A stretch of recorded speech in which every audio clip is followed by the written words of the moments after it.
The Edgar Thomson Steel Plant sits between four boroughs: Braddock, North Braddock, East Pittsburgh, and North Versailles. It is the oldest steel mill in the region and the last mill that is still operating. But something kind of strange happened in the last decade.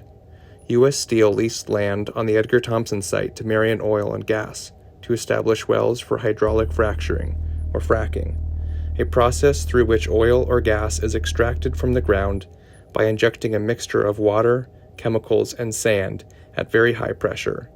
Why was this steel company trying to get into the business of fracking? Well, actually, the steel and fossil fuel industry have a shared history in the Pittsburgh area. In the 1750s, the white settlers of the area that would become Pittsburgh started mining into hillsides and struck coal. Bituminous coal deposits were abundant and just below the ground. In fact, the hillside across from Fort Pitt was first called Coal Mountain. The coal mines in proximity to the river put this area at an advantage.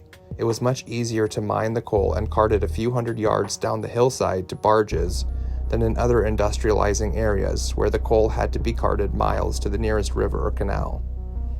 The Edgar Thomson Steel Plant, built by Carnegie McCandless and Company in 1874, came about as a result of this combination of coal and river transport.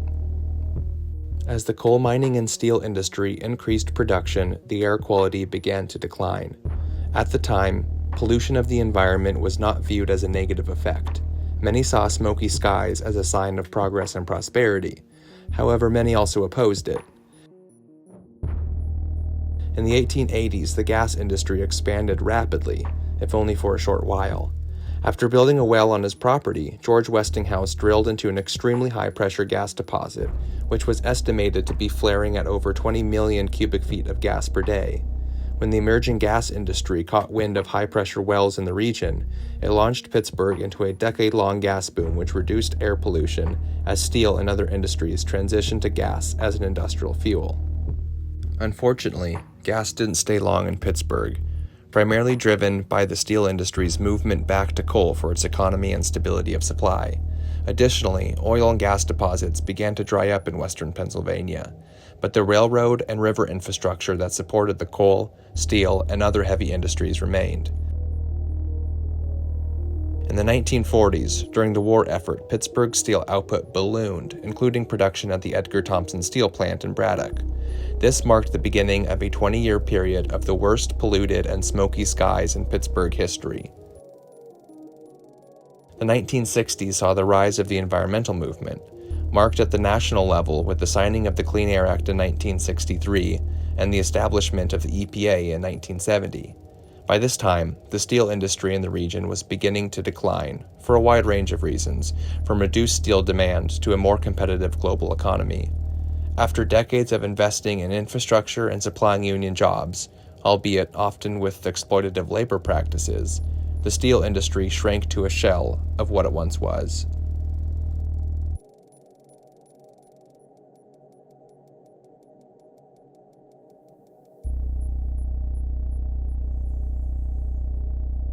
But in the early 2000s, western Pennsylvania began drilling for gas once again, when a new probing technology was used to examine the Marcellus Shale formation deep in the earth. The Marcellus Shale was accessed by fracking wells which are up to 10,000 feet deep, with lateral arms that extend thousands of more feet. At a territorial level, the shale formation spans across most of western Pennsylvania and beyond. It is the largest natural gas formation in North America, and yet it is completely invisible to us. However, across Pennsylvania, the infrastructural, social, and political arms of this system have very real effects on the land and the people. Each yellow point is a fracking well drilling deep into the earth. Seen in the landscape, the wells appear isolated, yet they are connected to a regional system of pipelines and trucking routes, creating an intricate web of physical infrastructure. When we zoom into the region of western Pennsylvania, these infrastructural networks become more clear. The pipelines, highways, rail lines, refining facilities, and cracker plants all contribute to the network of petrochemical toxicants. There are many conflicting views of fracking. Some believe it is the right kind of development for the area. A proposal for fracking was first introduced in the North Braddock community in 2014, when the Grandview Golf Course and some local landowners leased the land rights for gas drilling. It is clear that the steel and fracking industries strongly support each other by requesting permits to implement gas drilling in Braddock. Although they are aware of the harm that would come to the community, it seems they believe the benefits will outweigh the costs. Different levels of administration also have conflicting views of fracking.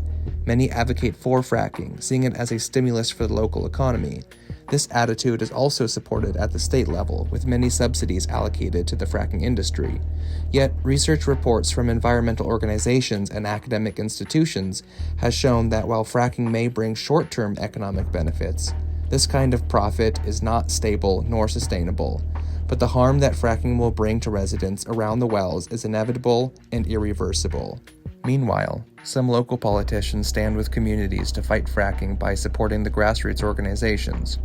On a higher level, planning tends to look for more restrictions on fracking and development, for instance requiring planning environmental assessments or urging updates to zoning codes and local agencies.